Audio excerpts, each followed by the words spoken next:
C'est l'heure des informations. Bonsoir et merci de préférer la télévision nationale. Au sommaire de cette édition sortie pédagogique pour les élèves du Prytanée militaire de Guinée à la plage Camayen. C'est dans le cadre du renforcement du capital humain, une sortie enrichissante pour les 132 élèves des 3 promotions.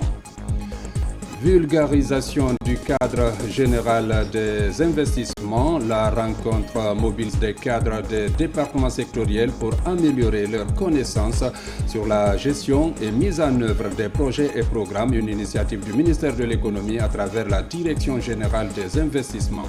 Assistance aux seuls rescapés de l'incendie de Taouya survenu le 9 mai dernier, faisant un triste bilan de 6 morts. Le seul rescapé vient d'être évacué au Maroc pour recevoir des soins appropriés. C'est tout pour les titres. Une fois encore, bonsoir et bienvenue dans ce journal qu'on ouvre par la lecture d'un arrêté lu sur ce plateau par le ministre secrétaire général de la présidence de la République, le général Amara Kamara. Suivez. Merci.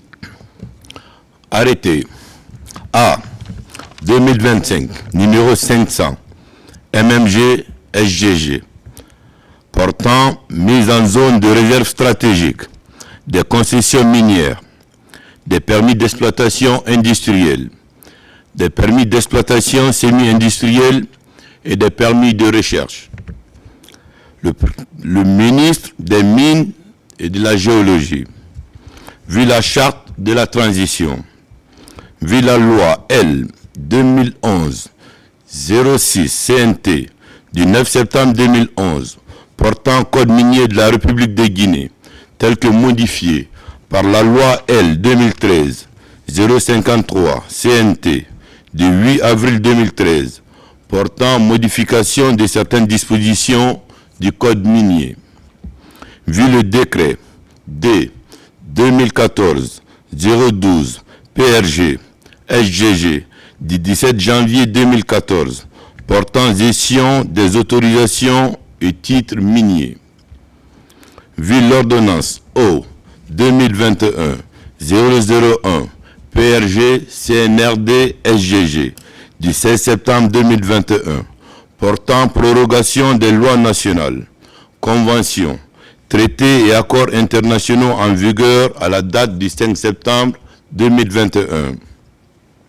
Vu le décret D 2022-068 PRG CNRD SGG du 28 janvier 2022 portant attribution, organisation du ministère des Mines et de la Géologie. Vu le décret D 2024-044 PRG CNRD SGG du 27 février 2024 portant nomination d'un Premier ministre, chef de gouvernement. Vu le décret D 2024-051 PRG CNRD SGG du 5 mars 2024 portant structure du gouvernement. Vu le décret D 2024-054 PRG CNRD SGG du 13 mars 2024 portant nomination des membres du gouvernement. Vu le communiqué numéro 01 du Comité national du Rassemblement pour le développement du 5 septembre 2021 portant prise effective du pouvoir par les forces de défense et de sécurité. Arrête. Article 1er. En application des dispositions des articles 2 des décrets D 2025-065 PRG CNRD SGG du 9 mai 2025, D 2025-066 PRG CNRD SGG du 9 mai 2025, D 2025-067 PRG CNRD SGG du 14 mai 2025 portant retrait des concessions minières, des permis d'exploitation industrielle et des permis d'exploitation semi-industrielle, de bauxite, de fer, d'or, de diamants et de graphite concernés sont mis en zone de réserve stratégique, conformément aux dispositions de l'article 5 du Code minier. Article 2.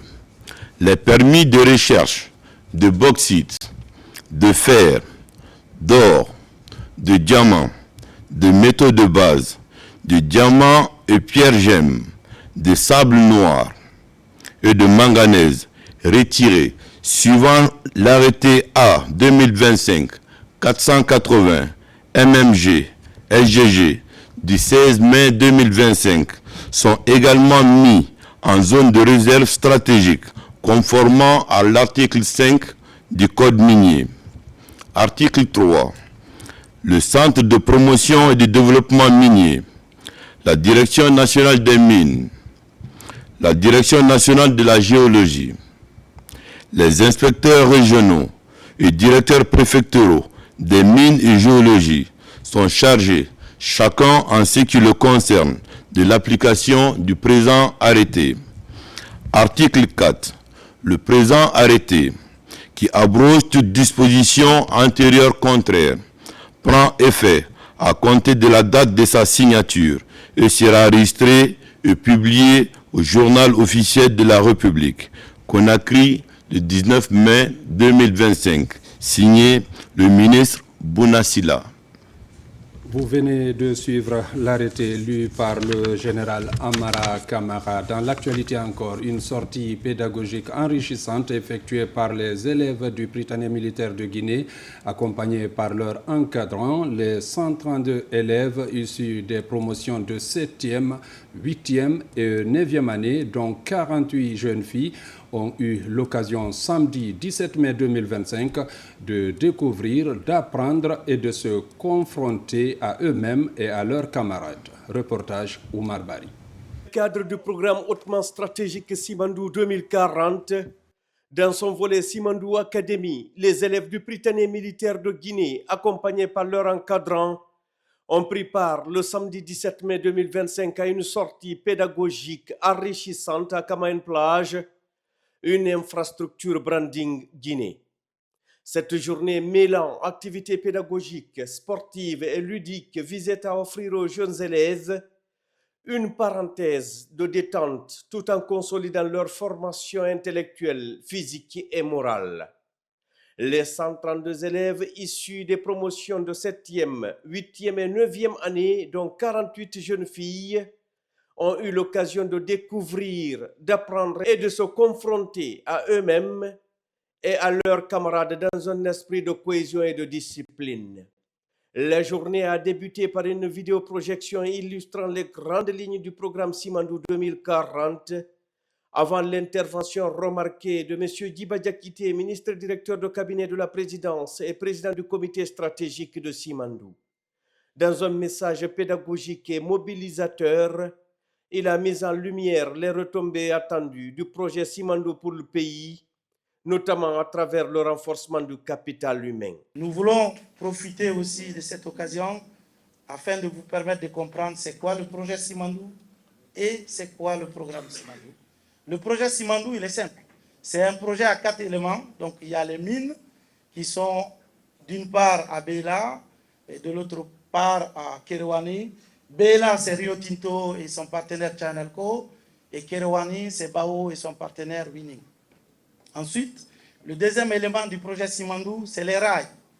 Les rails qui sont multi-utilisateurs, multi-usagers. Qu'est-ce que ça veut dire? Ça veut dire que ces rails transporteront des minerais, mais ils transporteront un jour des passagers et des marchandises. Le troisième élément du projet Simandou, c'est les ports qui sont à Mourbaya. Là aussi, ces ports sont multi-utilisateurs et multi-usagers.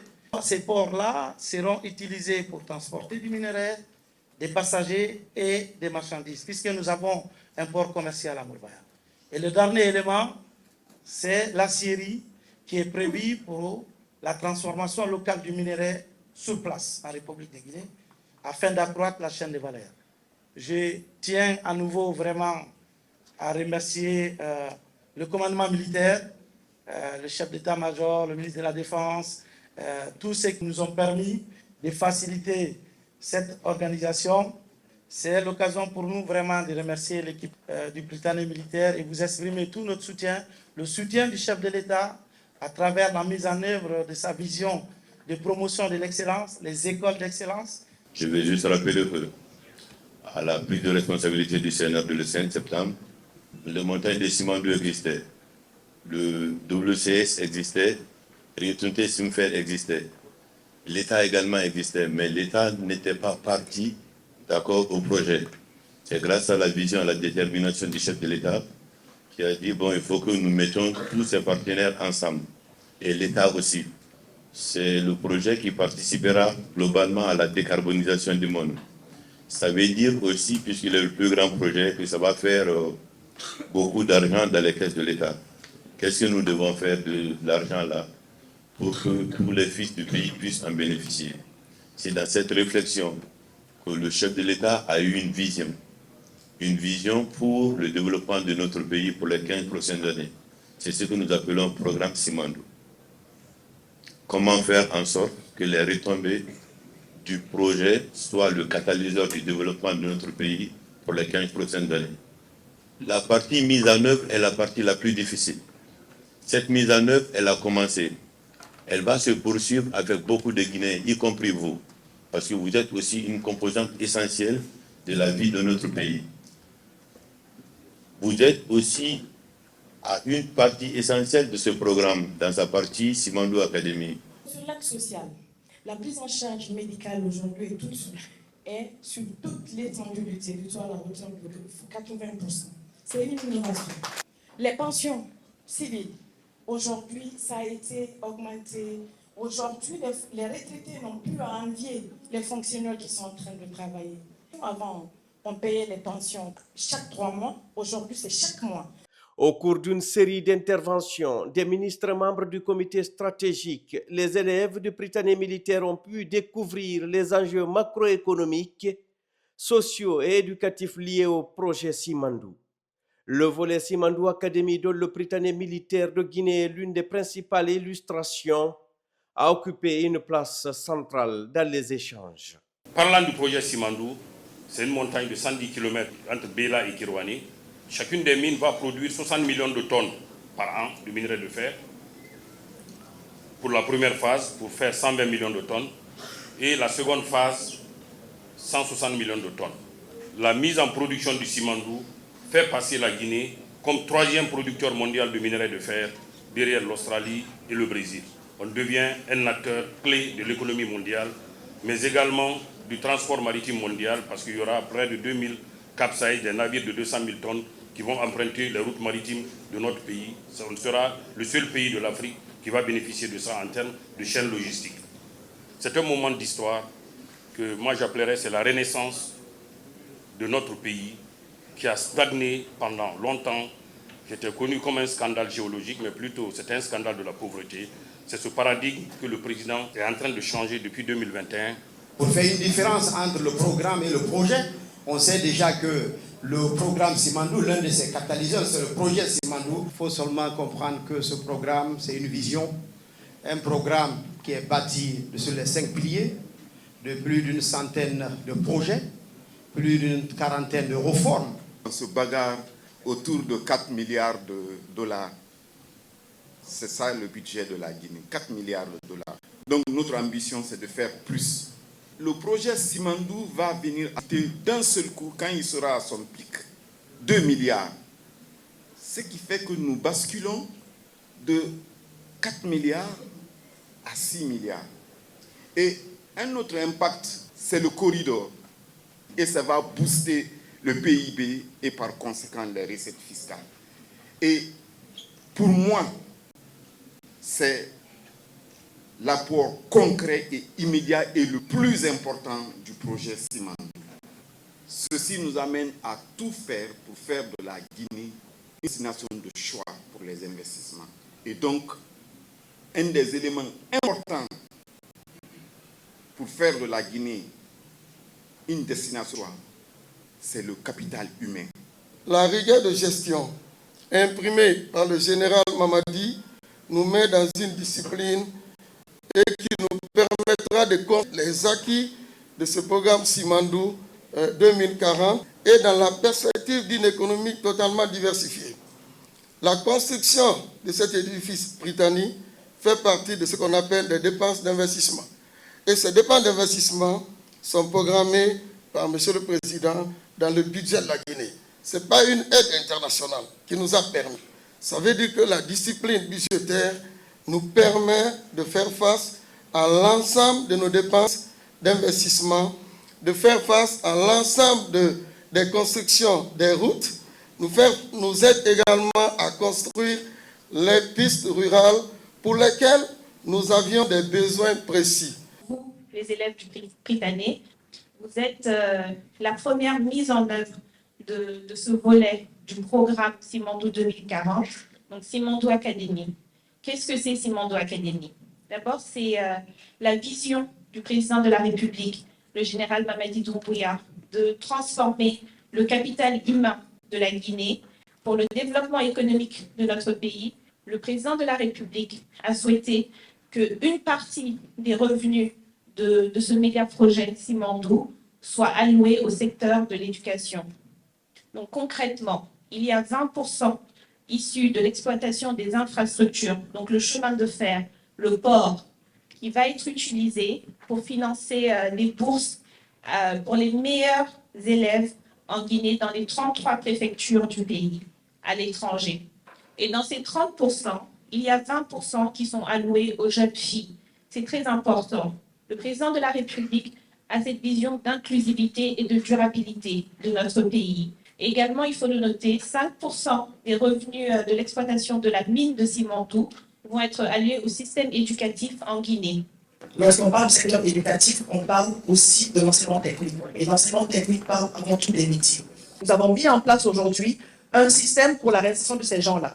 C'est-à-dire ceux qui sont au niveau des BTP, au niveau des rails, enfin tout ce qui est construction du chemin de fer, tout ce qui est service. Comment est-ce que nous pouvons nous rassurer que les employés démobilisés après le projet de Simandou peuvent être tout de suite reformés et requalifiés vers d'autres types de métiers afin que leur insertion puisse se faire, la transition puisse se faire de façon assez stratégique. Une séance interactive de questions-réponses entre les élèves et les membres du comité stratégique de Simandou a permis un dialogue franc et enrichissant. Les élèves ont exprimé leurs préoccupations, posé des questions pertinentes, témoignant de leur maturité et de leur engagement citoyen. Cette activité ne relève pas d'un simple moment de divertissement. Elle s'inscrit pleinement dans la dynamique du deuxième pilier du programme Simandou 2040, à savoir éducation et culture, qui place la jeunesse au cœur du développement national. Notre rôle au sein du comité stratégique, c'est d'assurer le suivi et la réalisation des travaux. Donc ça a été une exigence de son Excellence, Monsieur le Président de la République, pour s'assurer que ces infrastructures puissent être des infrastructures générationnelles. Donc nous, à la CGP, nous assurons que les jalons qui ont été définis pour le projet soient atteints. La Guinée va surprendre pas seulement l'Afrique, mais le monde entier. Parce qu'on a tout ce qu'on a besoin pour le faire. Beaucoup de pays, beaucoup de dirigeants ont eu des visions. Les PowerPoint, on en a assez. De partout dans le monde, j'ai vu des PowerPoint. Vous êtes le rêve de nos parents et vous devez réaliser le rêve du président Mamadi Doumbouya et tout ce qu'il est en train de faire pour ce pays. Tout ce que j'ai vu ici, c'est fait dans 2 ans. Ce que j'ai vu à Simandou, jamais de la vie dans aucun pays au monde entier. Le projet Simandou, dont le nom est tiré d'une montagne, d'ailleurs bordée de minerais d'une qualité très remarquable, est un projet qui vise à l'exploiter.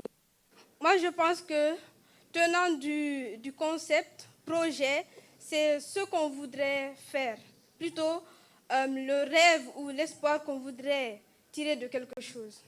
Mais parlant de programme, c'est en effet quand le projet Simandou sera déjà réalisé, ce qu'on va entreprendre de faire, puisqu'il se peut que d'autres initiatives nous viennent en tête. Peut-être qu'on va développer plus de choses que dans le projet. C'est un immense honneur pour nous de vous faire part de nos remerciements les plus inexorables pour cette humble journée à la plage et la création de cette école d'élite. Une école qui ne fera que contribuer au développement de notre chère patrie, en lui fournissant des cadres ayant acquis une mentalité patriotique, qualité indispensable pour un dirigeant. Nous sommes profondément touchés et très émus de l'attention explicite que vous nous avez exprimée. En effet, cette attention est le suivi que vous, rêveurs d'une Guinée prospère, que vous nous avez témoigné, nous prouve votre attachement et cette invitation le démontre ouvertement. Je vous rassure que nous avons aussi compris le projet Simandou, que déjà nous-mêmes la construction de l'école le démontre. Et c'est avec la ferme conviction que nous vous rassurons de mieux faire, de continuer à travailler toujours, pour en effet ne pas vous décevoir, prendre la relève et faire partie des cadres qui relèveront ce pays. Cette sortie pédagogique reflète parfaitement l'ambition portée par Simandou 2040 à travers Simandou Academy, former une élite guinéenne patriote, disciplinée et intellectuellement préparée à relever les défis du futur. Une jeunesse prête à faire rayonner la Guinée sur tous les plans. Le Prytanée militaire de Guinée, dans cette dynamique, s'affirme comme un creuset d'excellence et de citoyenneté active. Dans le cadre du projet de Simandou, nous avons besoin de dizaines de milliers d'emplois. Et ces emplois-là, la vision du chef de l'État est de nous assurer qu'ils sont occupés par des Guinéens. Donc la CTG particulièrement, qui va exploiter les infrastructures, les chemins de fer, les ports du Simandou, doit s'assurer que des emplois sont occupés par les Guinéens. Donc Simandou Academy, c'est avant tout le moyen qu'on veut utiliser pour former les Guinéens pour qu'ils puissent occuper les milliers d'emplois qui seront créés par la CTG. Simandou Academy, c'est aussi la formation des Guinéens d'élite qui vont non seulement permettre de satisfaire les besoins en compétences pointues pour la Guinée, mais qui peuvent aussi nous permettre de nous positionner sur l'échiquier régional, voire international, en termes de pays qui fournissent des main-d'œuvre de qualité. C'est une journée de satisfaction, une journée qui a été une journée vraiment importante pour nous. Et pour cela, nous remercions l'autorité, à savoir le président de la République, le chef d'état-major et toute la hiérarchie militaire, y compris les membres stratégiques du projet Simandou, qui nous ont pris en priorité par rapport à ce projet Simandou Academy. La cérémonie a également été marquée par la remise symbolique de cadeaux aux élèves.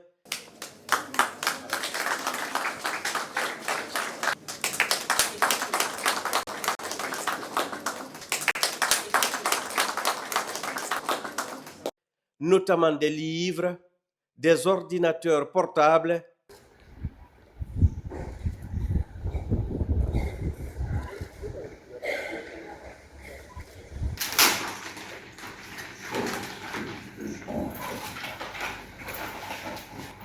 ainsi que par la remise de tableaux d'honneur au ministre Djiba Diakité et général Amara Kamara.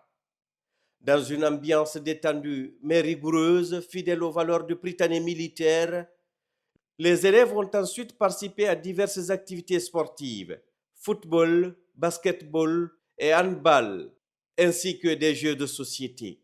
Ces compétitions ont permis de renforcer la cohésion entre les élèves tout en cultivant l'esprit de dépassement de soi. Cette journée s'est clôturée par une visite guidée de Kamaïn Plage. Un buffet convivial a permis de rassembler tous les participants autour d'un moment chaleureux dans un esprit de fraternité et de respect mutuel. Pèlerinage au lieu saint de l'islam, le Premier ministre Amadou Riba s'est rendu ce matin au centre islamique de Donka pour transmettre le message de soutien et d'encouragement du chef de l'État, le général Mamadi Doumbouya, aux pèlerins du 23e convoi en partance pour les lieux saints de l'islam. Au total, 342 fidèles, dont 59 issus de la Ligue islamique, s'apprêtent à accomplir le 5e pilier de l'islam. Le compte-rendu est signé Ousmane Bangoura. Au centre islamique de Donka, les pèlerins du 23e convoi se préparent à vivre un moment unique de leur vie spirituelle. 342 fidèles, dont 59 encadrés par la Ligue islamique, embarquent ce soir à destination de la Terre Sainte. N'oubliez pas de prier pour le gouvernement, pour la paix et pour le développement de notre cher pays. Nous tenons à remercier le Premier ministre pour sa présence, que Dieu l'accompagne, que Dieu accompagne son gouvernement, que Dieu accompagne M. le Président et que Dieu bénisse la Guinée et les Guinéennes, que Dieu bénisse tous les pèlerins du monde. Pour les accompagner et leur transmettre les bénédictions et prières du chef de l'État, le Premier ministre Amadou Ouriba est venu en personne leur adresser un message de paix et d'unité nationale. Donc c'est un plaisir et un honneur pour moi de vous transmettre les salutations du président de la République, le général Mamadi Doumbouya.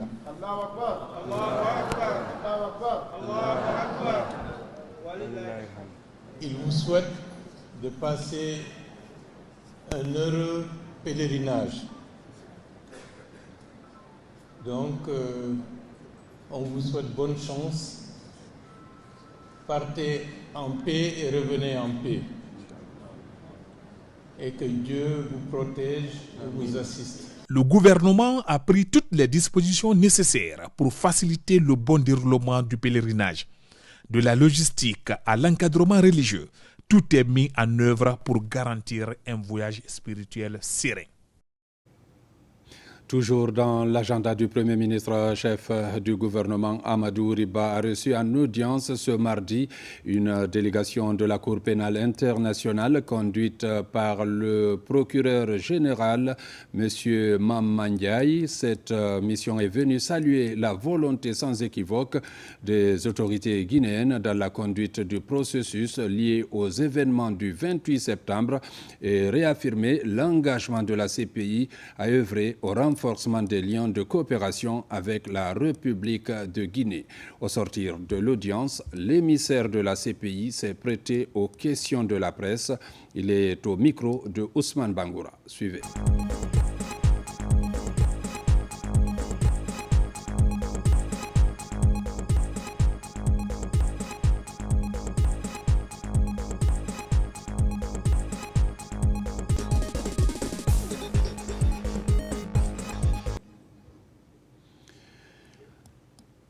Nous vous présentons nos excuses suite à ce problème technique. Le Premier ministre a reçu le Premier ministre a reçu le représentant de la CPI. Il est au micro de Ousmane Bangoura. Suivez. C'est dans le village de Kalako, situé dans la commune rurale de Kalia, préfecture de Fourikaria, que vivait autrefois cette paisible population.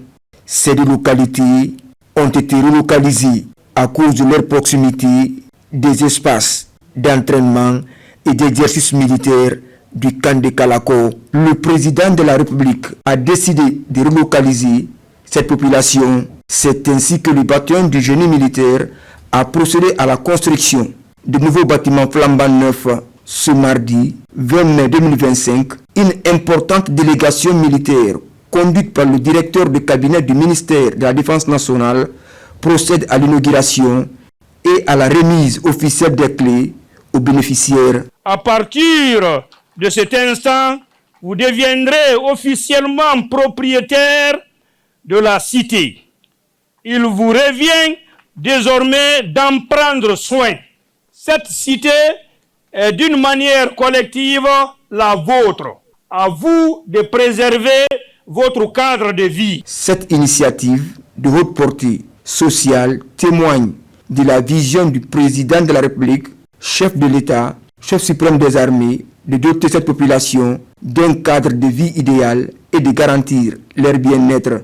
L'événement qui nous rassemble cette matinée traduit la volonté de son Excellence, Monsieur le Président de la République, chef de l'État, chef suprême des armées, de garantir le bien-être de la population.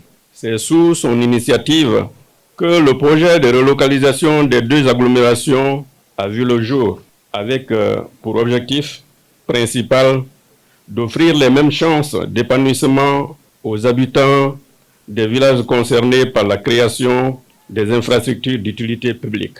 Il convient de lui rendre un vibrant hommage pour toutes ces réalisations à travers le pays qui favorisent progressivement l'émergence socio-économique de la Guinée. Implantés sur une superficie de 30 hectares, ces bâtiments comprennent 46 foyers, une école primaire avec sa direction, une mosquée, une morgue, ainsi que des cuisines et des latrines. Une réalisation qui suscite une réelle satisfaction au sein des populations riveraines. Votre présence parmi nous ce jour historique s'inscrit en droite ligne avec le programme de refondation de l'État que son Excellence le général d'armée Mamadi Doumbouya, chef de l'État, président de la République, a prôné en faveur du développement des communautés à la base. Une enveloppe symbolique a été remise à la notabilité, suivie du début, c'est par une visite guidée de la mosquée, de la nouvelle école primaire, des bâtiments ainsi que de la piste d'atterrissage encore en chantier, que la cérémonie a pris fin ici à Kalako, dans la commune rurale de Kalia. Toutes nos excuses pour ce problème technique. Vous venez de suivre la remise de la cité réalisée par le groupement des forces spéciales à Kalako. C'est parti pour la session de vulgarisation du cadre général des investissements publics. Des cadres venus des départements sectoriels vont durant 4 jours se familiariser du contenu du document qui intègre désormais la gestion et la mise en œuvre des projets et programmes d'investissement public en Guinée, une initiative du ministère de l'économie à travers la Direction générale des investissements. Compte rendu, Mamadi Gassama.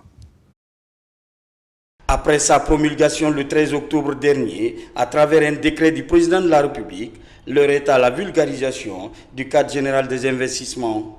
Plus de 354 sont appelés à se familiariser au contenu de ce document qui intègre désormais la gestion et la mise en œuvre des projets et programmes d'investissement en Guinée. Le pays se prépare à accueillir son programme de développement Simbano 2040 avec un ambitieux programme dans lequel des projections en termes de projets sont extrêmement importantes et ce qui va transformer de façon durable notre économie et notre pays.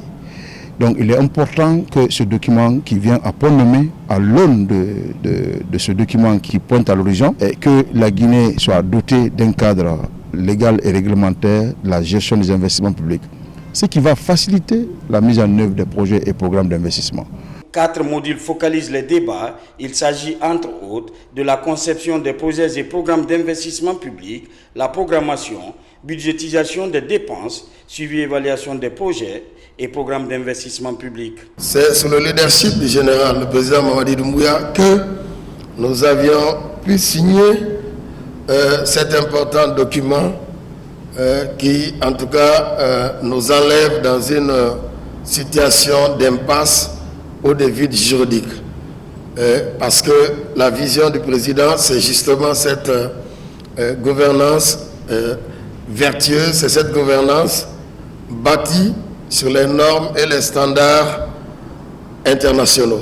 Et donc ce cas d'investissement est une illustration parfaite de la volonté politique de M. le Président, de la volonté politique de M. le Premier ministre. Ces sessions de formation seront également élargies aux structures déconcentrées. La mise en œuvre sera assurée par le cadre du ministère de l'économie et des finances. Recensement biométrique des populations, Kindia enregistre des avancées notables dues à la correction de certaines anomalies. Des engins roulants et d'autres matériels sont remis aux superviseurs en signe d'encouragement, ceci pour renforcer la sensibilisation des citoyens. Reportage Mohamed Seyarsouma. À en croire les données disponibles, Kindia fait des exploits dans le recensement biométrique. Pour maintenir le cap, les capacités opérationnelles sont renforcées. Des engins roulants, des kits d'enrôlement et des vivres sont remis à l'équipe du PN RAVEC. C'est l'occasion pour nous de remercier le PNRAVEC, toute l'équipe de PNRAVEC, des affaires politiques, mais surtout l'implication des autorités de la place. Excellence, Monsieur le ministre du Budget, qui vient aujourd'hui nous honorer de sa présence en offrant ses engins pour la mobilité des superviseurs sur le terrain, afin que ces opérations de recensement puissent évoluer dans de meilleures conditions dans la dite région. C'est un appui logistique doublé de sensibilisation, ce qui a permis au ministre Fascinet de rencontrer à nouveau les autorités locales et la population. Les difficultés liées aux documents d'état civil sont en passe d'être résolues. Avec le PNRAVEC, avec le registre de l'état civil et de jugement supplétif que nous sommes en train de donner à la population et gratuitement, selon les instructions du général Mamadi Doumbouya, vraiment l'opération, vraiment ça va très bien. Constat rassurant, témoigne l'émissaire du gouvernement. C'est le volontarisme. Tous m'ont dit que cet exercice, c'est un exercice pour eux, pour leur famille et pour leur population. Et que dans ce sens, ils le prennent comme tel. Cela dit que tout appui qui viendra sera le bienvenu et ils sont volontaires pour accompagner l'équipe de PNRAVEC. À travers ce geste, il est question de motiver les superviseurs de l'enrôlement biométrique. Objectif d'ici 31 mai, recenser massivement les populations dans la région de Kindia.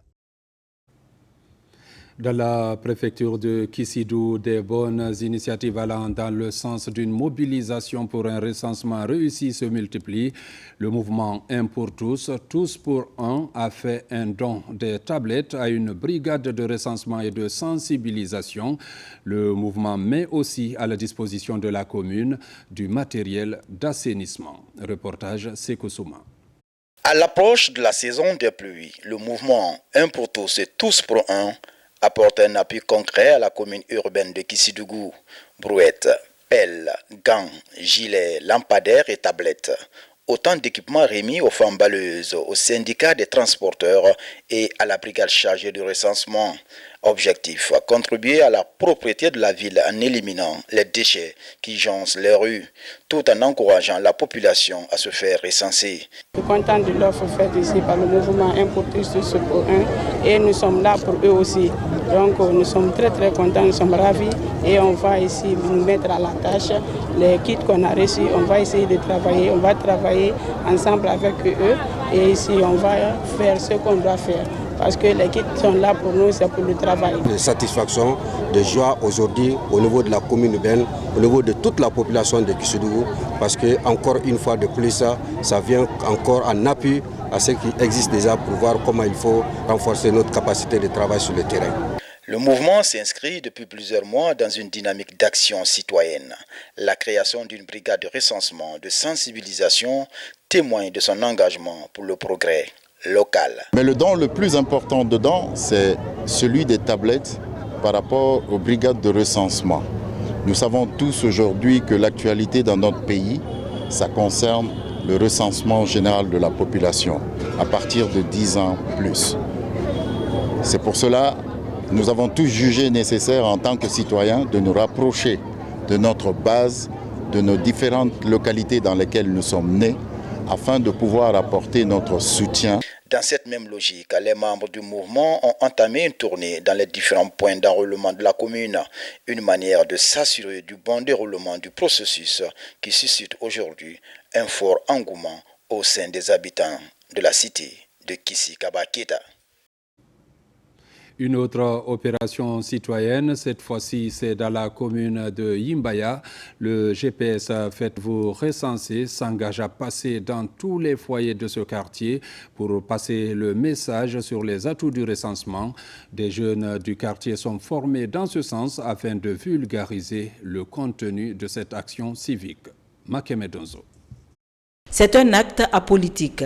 Les jeunes du quartier Yimbaya au contact des familles pour leur expliquer l'intérêt qu'affiche le programme national de recensement administratif à vocation d'état civil. La stratégie adoptée est le porte-à-porte. Je ne savais pas que les enfants étaient concernés par ce recensement, Mais il n'est pas tard. Dès demain, ceux qui ont 10 ans et plus seront enrôlés comme nous-mêmes. L'objectif des initiateurs est de sensibiliser et amener ces habitants de Yimbaya à se faire recenser afin qu'ils bénéficient d'autres atouts liés au PN RAVEC. C'est un appel patriotique.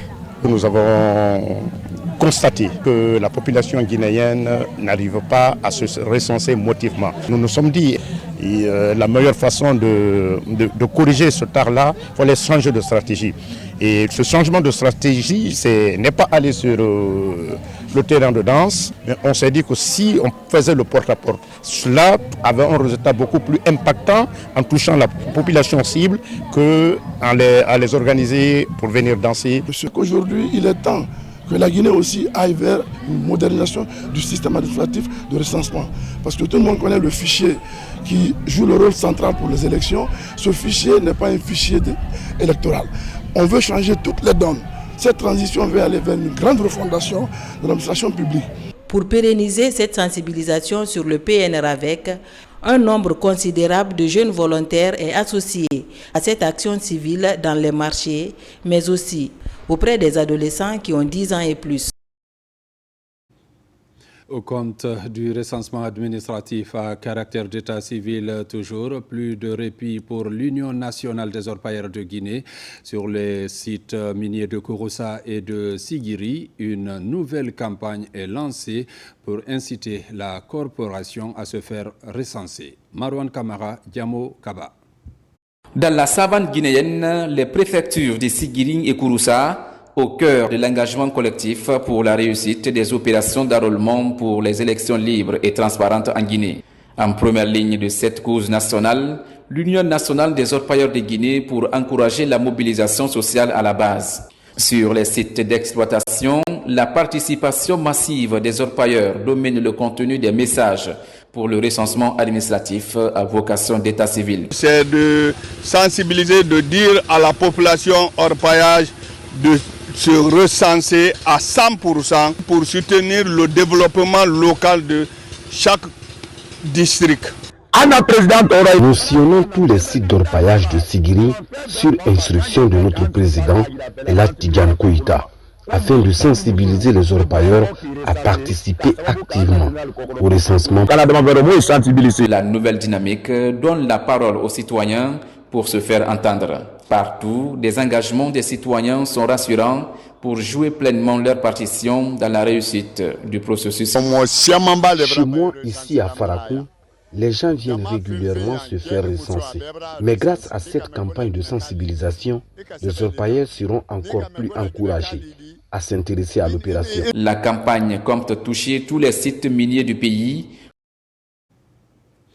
Recensement des citoyens à Koya, le porte-à-porte, c'est l'option choisie par les cadres ressortissants pour inciter les citoyens des districts à se faire également recenser. Reportage Fodé Camara.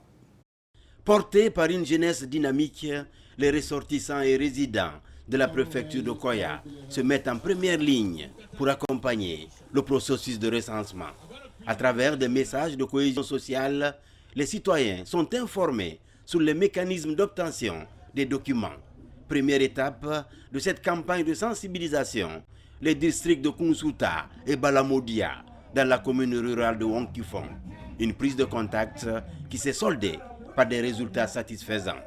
L'objectif de cette tournée est de venir en appui aux CAR qui procèdent au recensement de la population pour pouvoir sensibiliser et mobiliser nos compatriotes de ces localités pour venir se faire recenser massivement. Tous les défauts de communication qui font que les gens ne viennent pas se faire recenser, on a profité de ce rassemblement pour lever ces obstacles-là et donner les éléments essentiels qui motivent le recensement de la population à vocation d'état civil.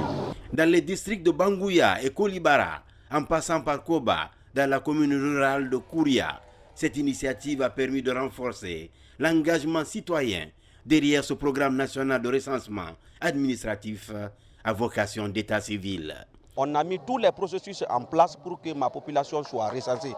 tous les carles sont peuplés. Il faut que l'État nous aide à augmenter non seulement le jour qui était prévu dans un délai de 45 jours, c'est très petit pour nous parce que nous sommes en manque de la machine. Kouria compte 8 districts, mais nous on a réussi que les 5 machines. À tous les niveaux, cette vision est partagée par les habitants, notamment les jeunes, qui voient en cette initiative une opportunité pour favoriser un changement de comportement civique. L'effectif de la population est trop élevé et on n'a reçu qu'une seule machine. Et par rapport à ça, nous lançons un appel de multiplier le nombre de machines sur le terrain. La population elle-même a décrit les difficultés qu'elle rencontre sur le terrain. Ensemble, on a pu décrire certaines choses et à travers le PNRAVEC, les jours à venir, toutes ces choses-là seront corrigées. Cette mobilisation illustre l'engagement d'une jeunesse consciente de son rôle dans la construction de la nation. Le message est clair, le recensement est l'affaire de tous et chacun doit jouer sa partition. Toujours dans cette édition, les gestionnaires des ressources financières et matérielles des IRE, DPE et DCE sont réunis à Conakry pour un renforcement de capacité. Pendant 5 jours, ils se pencheront sur différentes thématiques en lien avec les procédures de gestion budgétaire. Reportage Diarra Diallo, Adama Elsa Traoré. Renforcer les compétences des cadres reste une priorité pour le ministère de l'enseignement préuniversitaire et de l'alphabétisation. C'est dans cette dynamique qu'une formation est lancée à l'intention des responsables en charge des ressources financières et matérielles des structures déconcentrées du département. Cet atelier permet de leur fournir un outil nécessaire d'une meilleure planification sur la gestion budgétaire. Pendant 5 jours, les participants vont se pencher sur plusieurs thématiques liées à la gestion budgétaire et administrative. Je tiens à rappeler qu'une meilleure gestion de notre système éducatif repose sur un personnel qualifié, engagé, patriote et compétent qui agit en tout temps et en toutes circonstances avec professionnalisme, aussi bien au niveau central que déconcentré. J'exhorte les participants que vous êtes à porter toute votre attention sur le déroulement des travaux de cette formation afin de tirer davantage profit pour une meilleure gestion des dépenses publiques. Fournir les outils nécessaires pour une meilleure maîtrise des finances publiques, qualifier davantage le personnel sur les pratiques de bonne gestion et promouvoir la culture de l'évaluation et la performance. Un rapport sur l'identification et l'écriture de bonnes pratiques et savoirs locaux respectueux des droits des femmes et des hommes en Guinée vient d'être présenté. L'étude menée a mis l'accent sur les voies et moyens pour la préservation et la gestion des conflits pour une réconciliation nationale. L'initiative est financée conjointement par le système des Nations Unies et le gouvernement. Reportage Mohamed Lamine Kamara. Depuis plusieurs mois, le gouvernement et le système des Nations Unies pour le développement PNUD sont dans une synergie d'action pour mettre en place des mécanismes de prévention et de gestion des conflits. Pour réussir le pari, un projet de recherche a été mis en œuvre. L'étude menée sur le terrain s'est interrogée sur la manière dont les sociétés guinéennes intègrent les principes proches de ceux inscrits dans la Déclaration universelle des droits de l'homme, notamment la situation des conflits. À Conakry, le rapport issu de cette recherche est présenté aux acteurs impliqués dans le processus. C'est un document qui a fait la cartographie des conflits de toutes les natures, avec toutes les composantes sociales de notre pays. Nous avons fouillé dans toutes les 4 régions pour trouver les bonnes pratiques qui ont permis de résoudre les conflits et de maintenir la quiétude et la paix durable dans notre société. Il faut aller dans une logique de renforcement de ce fonds et de sa pérennisation. Quand on sait l'impact sur nos populations, d'avoir par exemple des conseils communaux pour les femmes et les filles. Cette enquête réalisée à l'échelle nationale a également touché l'ensemble des facteurs de conflit, des stratégies de réconciliation, d'apaisement et de réparation. Cette étude sera la base sur laquelle nous allons échanger avec les coordinations régionales, les entités religieuses, pour parapher un protocole d'entente entre les communautés guinéennes, pour qu'en Guinée, on puisse avoir au-delà des protocoles traditionnels non écrits, un protocole formel de cohésion sociale et de vivre ensemble. Ce rapport de recherche met aussi en lumière l'existence des pratiques locales qui pourraient renforcer la cohésion sociale et les droits humains. Ce projet réalisé avec des résultats probants devrait servir de moyen pour l'État guinéen d'affiner ses mesures pour une réconciliation nationale en Guinée. La Haute Autorité de la Communication HAC organise un forum d'envergure nationale sur l'avenir de la presse guinéenne. Cet événement majeur réunit à Conakry des figures emblématiques du journalisme en provenance du Sénégal, du Mali, de la Côte d'Ivoire et du Maroc, venus partager leur expérience et réflexions sur les défis et perspectives du métier de journaliste en Afrique. Reportage Maïmouna Beladialou. Parmi les grands thèmes abordés, l'autorégulation de la presse, un mécanisme essentiel pour garantir l'éthique et la responsabilité sans ingérence extérieure, et la convention collective des professionnels de la presse, un sujet central pour la sécurisation sociale et professionnelle des journalistes guinéens. Dans un contexte où le paysage médiatique guinéen fait face à de nombreux enjeux, cette rencontre se veut un espace d'échange constructif pour poser les bases d'une presse plus indépendante, responsable et durable. C'est-à-dire que la HACA du Maroc ne régule pas le pluralisme d'expression uniquement pendant les périodes électorales, mais tout au long de l'année. Et en dehors des périodes électorales, nous avons un système de suivi des temps de parole des différents courants d'opinion et de courants politiques. En ce qui concerne en tout cas le CNRA du Sénégal, il est chargé de faire appliquer la loi dans le secteur de l'audiovisuel.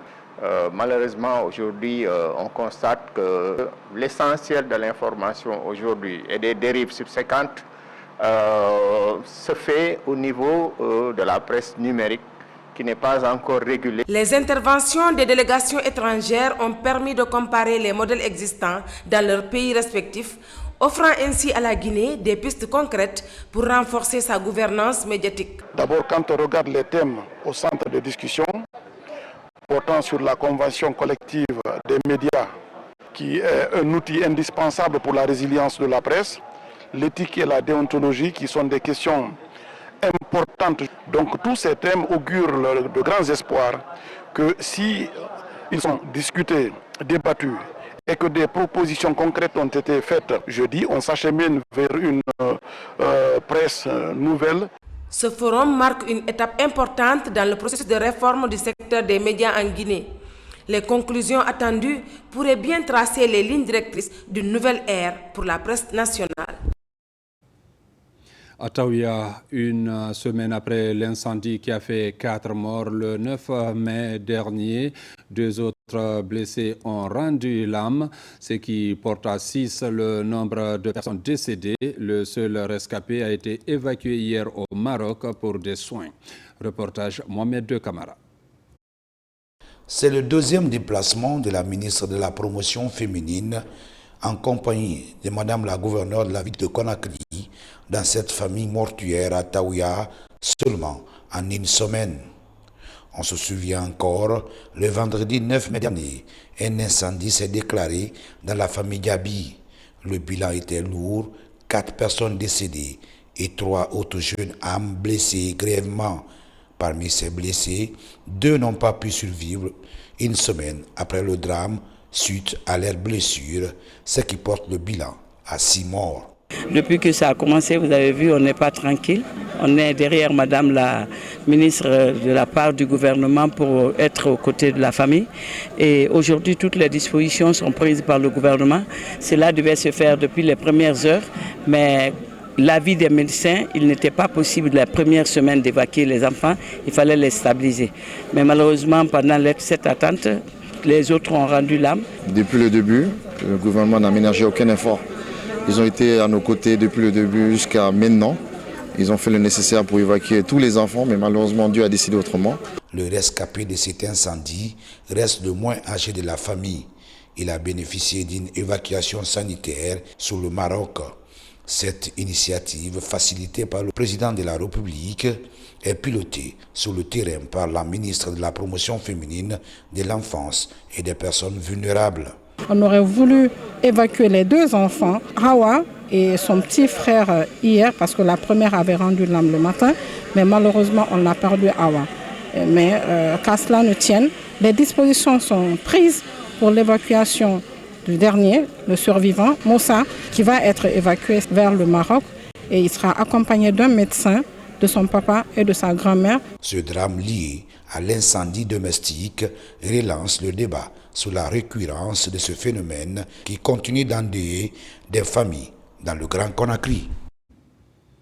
Après les dégâts suite au passage de la tornade du 12 mai dernier à Fria, le ministère de l'administration du territoire à travers l'Agence nationale de gestion des urgences et catastrophes humanitaires Anguche est sur le terrain pour un travail de recensement et d'évaluation des sinistres. 749 ménages, parmi lesquels 13 établissements scolaires et certains centres de santé sont les plus touchés face aux urgences liées à l'organisation des examens nationaux dans ces centres.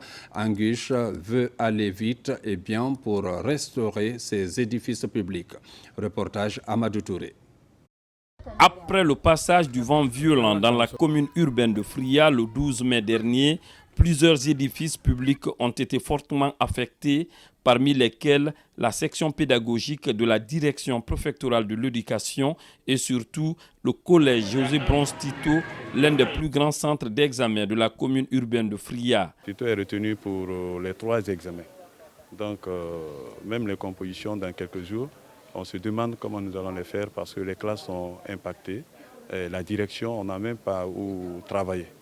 Donc c'est vraiment urgent. Face à ce cri de cœur, le gouvernement déploie les spécialistes en catastrophes humanitaires pour l'évaluation des faits et la planification de la réponse humanitaire. Nous sommes descendus aujourd'hui sur terrain pour visiter ces infrastructures et nous sommes en période d'examen. Ici, les enfants ne peuvent pas étudier parce que tout simplement les salles ne peuvent pas les recevoir parce qu'endommagées.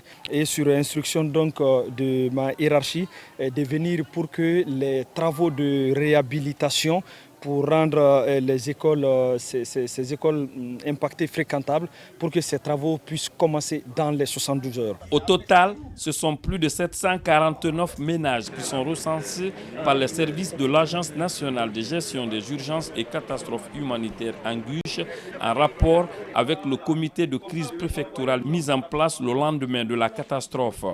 Comme l'analyse des données n'est pas finie, on ne peut pas ressortir ici le nombre de personnes affectées à Fria maintenant là, mais l'équipe d'Anguche est sur pied matin et soir pour ressortir toutes les statistiques nécessaires pour assister toutes les personnes affectées à Fria.